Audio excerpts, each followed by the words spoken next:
உணவு வந்து லிவரை வந்து நான் சொன்னேன் முதல் செக்மெண்ட் கூட பார்த்தோம். ஸோ நான் உணவுல உள்ள எல்லா கெமிக்கல்ஸையும் க்ளீன் பண்ண வேண்டியது லிவரோட ஒர்க்கு. ஸோ லிவர் நல்லா ஹெல்த்தியா இருக்கு அப்படின்னா நம்ம பாடியில வந்து நல்ல கெமிக்கல்ஸ் தான் இருக்கும். அப்பதான் இவர் ஒரு ஹெல்த்தி பாடி தான் ஹெல்த்தி மைண்ட் ஹெல்த்தி பாடி. வணக்கம் தீகாதர்ஷன் நேயர்களே, இன்னைக்கு குழந்தைங்களோட மனநலம் சம்பந்தமான சில கேள்விகளை மகப்பேறு மருத்துவர் டாக்டர் ஜெயஸ்ரீ சர்மா அவங்க கிட்ட கேட்கலாம். டாக்டர், இன்னைக்கு பாத்தீங்கன்னா குழந்தைங்க வந்து ரொம்பவே மொபைல் போன்ல டைம் ஸ்பெண்ட் பண்றதுனால அவங்களுக்கு வந்து தூக்கம் ரொம்பவே பாதிக்குது. இந்த தூக்கம் குறையிறதுனால அவங்க என்னென்ன பிரச்சனைகளை வந்து சந்திக்கிறாங்க? ஸோ இப்போ எப்படி தூக்கம் பாதிக்குது? ஒன்று வந்து அவங்க பார்த்துக்கிட்டே இருக்கிறதுனால அது ஒரு ஈர்ப்பு. அதை தாண்டி அவங்களால அதை தூக்கன்ற ஃபீல் வரும். ஆனாலும் கூட அதை தாண்டி அதை பார்க்கணும் அப்படின்ற ஒரு அந்த வெறி வந்து குழந்தைங்க அவங்களை அறியாமலே அப்படியே அடிமை ஆயிடுறாங்க. அந்த அடுத்தடுத்த சீரியல் பாக்குறாங்கன்னா நெக்ஸ்ட் இந்த கேம் விளையாடுறாங்கன்னா நான் அடுத்த கேமுக்கு அடுத்த லெவலுக்கு போகணும் அந்த மாதிரி. கரெக்ட். இல்லைன்னா நான் வின் பண்ணணும், அதை வின் பண்ணணும். அதுல பாத்தீங்கன்னா ஒரு மாய இது. எனக்கு இப்போ வந்து இந்த ட்ரெஸ் கிடைக்கும் கிஃப்டா, எனக்கு பாத்தீங்கன்னா அந்த கிரீடம் கிடைக்கும், எல்லாமே ஜஸ்ட் அதுல வர்றதுதான். ஆனா இந்த குழந்தைங்க பாத்தீங்கன்னா நிஜமாவே என்னவோ தனக்கு கிடைக்கிற மாதிரி ஒரு ஃபீல் அதுங்களுக்கு. நான் அதை கட்டாயமா அதை நெக்ஸ்ட் நான் அது வின் பண்ணணும், அடுத்து இது வின் பண்ணணும், எனக்கு மேஜிக் இது கிடைக்கும், வேன் கிடைக்கும், அது கிடைக்கும், அந்த மாதிரி அது பின்னாடியே போவாங்க. அப்ப அவங்களால அந்த டைமே தெரியாம விளையாடிட்டு இருப்பாங்க. சோ அதனாலதான் இப்ப மொபைல்லயே இருக்கு குழந்தைங்களுக்கு ஸ்கிரீன் டைம். இன்னைக்கு குழந்தைங்க எவ்வளவு நேரம் பார்க்கலாம் அப்படின்றது நீங்க இதுல பிக்ஸ் பண்ணிக்கலாம். அது முதல்ல நம்ம எல்லாருமே லேர்ன் பண்ணணும். இப்ப என் குழந்தை இன்னைக்கு வந்து 2 மணி நேரம் தான் ஸ்கிரீன் டைம் என் குழந்தைக்குன்னா நான் மொபைல்ல பிக்ஸ் பண்ணலாம். அதுக்கு மேல வராது, அதுக்கு மேல ஓடாது, மொபைல் நின்னுரும். குழந்தைங்களுக்கும் தெரியும், சரி 2 மணி நேரம் நம்ம டைம் முடிஞ்சிச்சு, ஸோ இந்த ரெஸ்ட்ரிக்ஷன் நம்ம தான் கொண்டு வரணும். ரெண்டாவது பாத்தீங்கன்னா இந்த மாதிரி இந்த மொபைல், இந்த லேப்டாப் எதாகட்டும், அதுல இருந்து அந்த லைட் வருது பாருங்க, அது போய் கண்ணுல வந்து படுறப்ப நம்மளுடைய கண்ணுக்குள்ள இருக்கிற செல்கள், இப்ப உங்களோட ஸ்டுடியோ பேர் கூட வச்சிருக்கீங்க தாட்ஸ் அண்ட் கோட்ஸ். ஸோ இந்த மாதிரி அந்த ரெட்டினால இருக்கக்கூடிய அந்த சென்சேஷன் அந்த என்ன பண்ணும்னா லைட்டை வந்து சென்ஸ் பண்ணும். சென்ஸ் பண்ணி தான் அது பகலா இரவா அப்படின்றத அது தீர்மானிக்கும். இப்போ கண்டினியூஸா லைட் அடிச்சுட்டே இருக்கப்ப அது வந்து சரி ஓகே டே டைம் தான் போல இருக்கு அப்படின்னு அந்த மெலட்டோனின் ஹார்மோனே செக்ரீட் ஆகாது. கரெக்ட். அதுதான் தூக்கத்துக்கான ஃபர்ஸ்ட் செக்ரீஷன் ஸ்டார்ட் ஆகும்.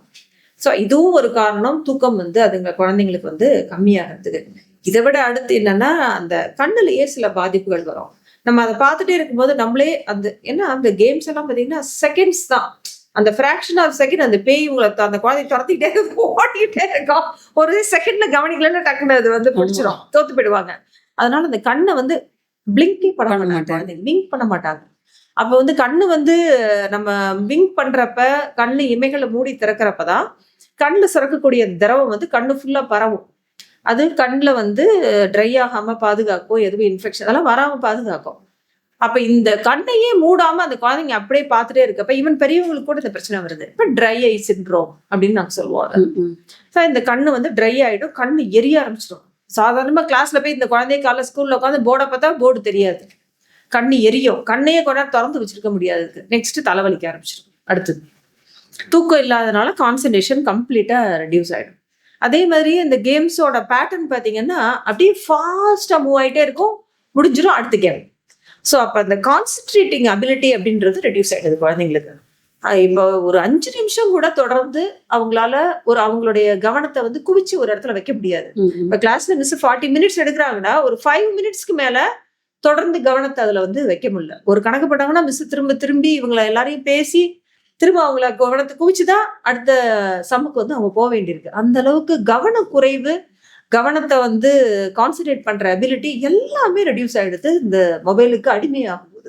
அதே மாதிரி இந்த மொபைல் இதெல்லாம் பார்க்கும்பொழுது லைட் வெளிச்சத்துல தான் பார்க்கணும்னு சொல்லுவாங்க. ஆனா லைட் எல்லாம் ஆஃப் பண்ணிட்டு கூட அந்த பெட்ஷீட்டுக்குள்ள புதைச்சு கூட நிறைய பேர் அதான் நடக்குது எல்லா வீட்லயும். தெரியாம பாக்குறதுக்கு அம்மா வந்து டக்கு தலாணி கட்டில புதைச்சிட்டு அப்படி தூங்குற மாதிரி ஆக்டிங் கொடுத்து. அடுத்ததான் பிள்ளைங்களோட உணவு பழக்க வழக்கம் வந்து அவங்களுடைய மெமரி, அதாவது அவங்களோட ஞாபக சக்தி வந்து எந்த அளவு பாதிக்குது? ஸோ நல்ல உணவு வந்து லிவரை வந்து நான் சொன்னேன் முதல் செக்மெண்ட் கூட பார்த்தோம். ஸோ உணவுல உள்ள எல்லா கெமிக்கல்ஸையும் க்ளீன் பண்ண வேண்டியது லிவரோட ஒர்க்கு. ஸோ லிவர் நல்லா ஹெல்த்தியா இருக்கு அப்படின்னா நம்ம பாடியில வந்து நல்ல கெமிக்கல்ஸ் தான் இருக்கும். அப்பதான் இவர் ஒரு ஹெல்த்தி பாடி தான் ஹெல்த்தி மைண்ட் பாடி. ரெண்டுமே ஒன்னோட ஒண்ணு லிங்க்டு. உங்க பாடி எந்த அளவுக்கு நீங்க வந்து நல்லா ஆரோக்கியமா வச்சுக்கிறீங்களோ அந்த அளவுக்கு உங்களுடைய பிரெயின் நல்லா ஃப்ரெஷ்ஷா இருக்கும், நல்லா ஆக்டிவா இருக்கும். அதனாலதான் ஃபுட்டை எடுத்ததுமே இமீடியட்டா நமக்கு தெரியும், நம்ம பிரெயின் ஃப்ரெஷ் ஆயிடும், ஹாப்பி ஆயிடும், நல்ல நம்மளால ஃபாஸ்டா ஒர்க் பண்ண முடியும். அதுதான் பிரேக்ஃபாஸ்ட் பத்தி கூட நம்ம முதல்ல நம்ம பேசணும். ஸோ ஃபுட்டு, நல்ல ஃபுட்டு டைரக்ட்லி லிங்க்டு. நம்ம வீடுகள்லாம் முதல்ல இருந்து சொல்லுவாங்க, செய்யறவங்களோட மனநிலை கூட இம்பார்ட்டன்ட்னு சொல்லுவாங்க.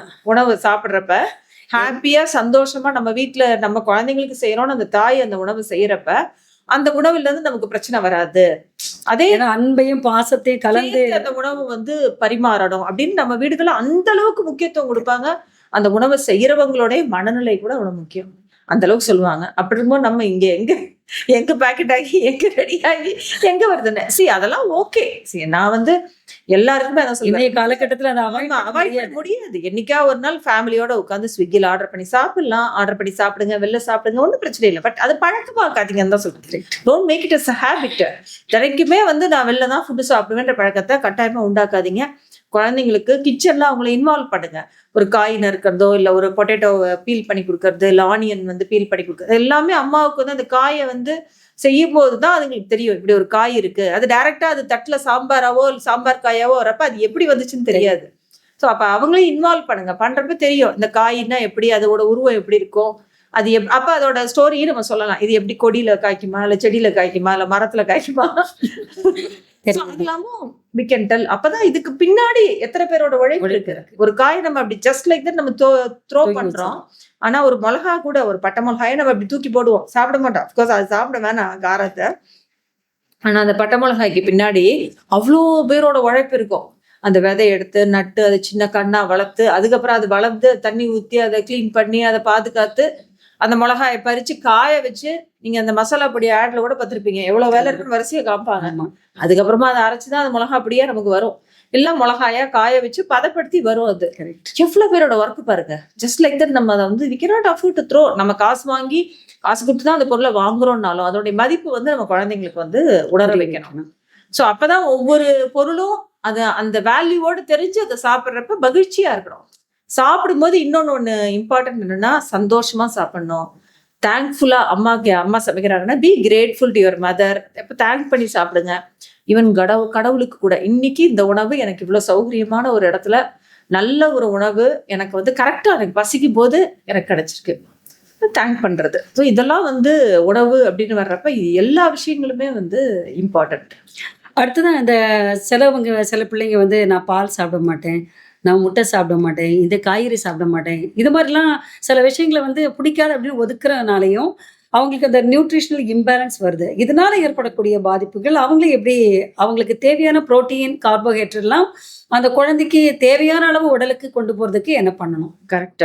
ஸோ இதுதான் அந்த முதல்ல இப்ப பேசுனதோடைய கண்டினியூவேஷன் தான் இது. நான் சொன்னேன் இல்லையா, ஒவ்வொரு காயையும் பத்தி சொல்லி கொடுங்க குழந்தைக்கு. இது எப்படி இந்த காய் எப்படி வருது, உன் பிளேட்டுக்கு வருது அப்படின்னா அதுக்கு முன்னாடி எத்தனை பேர் அதுக்காக ஆர்டர் பண்றாங்க, அது சொன்னாலே வந்து அந்த காய் மேல ஒரு மதிப்பு வரும். இவ்வளவு கஷ்டமா அந்த காயை விளைவிக்கிறது, ஒரு கத்திரிக்காயோ ஒரு வெண்டைக்காயோ ஒரு சொரக்காயோ பாவக்காயோ கூட்டிட்டு போய் கூட காமிக்கலாம். நம்ம வீட்லயே ஒரு சின்ன எனக்கு இத்தினோண்டு பால்கனி இருக்கு, இத்தினோண்டு இடம் தான் இருக்கணும், அதுக்குள்ள கூட ஒரு 2 கருவேப்பிலையோ ஒரு சின்ன ஒரு மிளகா செடியோ ஒரு கொத்தமல்லியோ வச்சு யூ கேன் மேக் சம்திங். அப்பதான் தெரியும் அந்த கொத்தமல்லி எப்படி அந்த விதையை போட எப்படி வந்து செடியா வளருது, அது எப்படி அந்த ஃபிளேவரை கொடுக்குது. Such a good thing. அந்த கொத்தமல்லியில பாத்தீங்கன்னா நமக்கு டைஜஷனுக்குள்ள எல்லாமே இருக்கு, இன்டைஜஷனே ஆகாது. அதனால கொத்தமல்லியும் கருவேப்பிலையும் அந்த கார்னிஷிங்க்கு வந்து நம்ம ஃபுட்ல வச்சாங்க.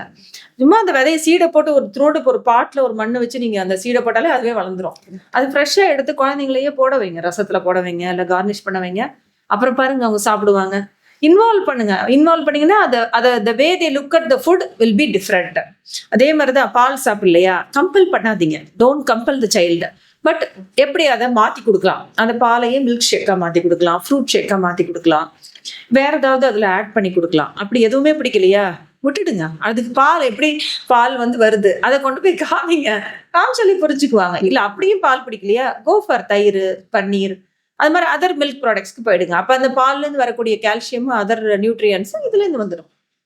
ஸோ அதனால just think all the other options and understand value of எந்த ஒரு பொருளா இருந்தாலும், ஃபுட்டா இருக்கட்டும், அது எதா இருக்கட்டும், விளையாட்டு ஜாமானா இருக்கட்டும், அந்த பொருளுக்கான வேல்யூவை நீங்க தெரிஞ்சுக்கிறதுக்கு மட்டும் கத்து கொடுத்துட்டீங்கன்னா போதும். அதுதான் நீங்க பண்ண வேண்டியது. தானா மற்ற விஷயங்கள்லாம் கரெக்டா நடக்கும். என்ன நேயர்களே, ஜங்க் ஃபுட் சாப்பிடாதீங்க, சாஃப்ட் ட்ரிங்க்ஸ் போன்ற ஐட்டங்கள்லாம் சாப்பிடாதீங்க, நைட்டு நல்லா தூங்குங்க, மொபைலில் ரொம்ப டைம் ஸ்பெண்ட் பண்ணாதீங்க. உணவு பழக்கம் உங்களுக்கு உடம்புக்கு என்ன ஃபுட்டு உங்களுக்கு நல்ல ஃபுட்டோ அது வந்து நீங்கள் வந்து சாப்பிட்றதுக்கு பழகிக்கோங்க அப்படின்னு நிறைய விஷயங்களை, நல்ல விஷயங்களை ரொம்ப அருமையாக நம்மக்கிட்ட சொன்னாங்க மகப்பேறு நிபுணர் டாக்டர் ஜெயஸ்ரீ சர்மா அவர்கள். மீண்டும் அடுத்த எபிசோடில் நிறைய சுவாரஸ்யங்களோட சந்திக்கலாம். எங்களுடைய அரங்கத்திற்கு வந்து உங்கள் கருத்துக்களை பகிர்ந்து கொண்டதற்கு மிக்க நன்றி.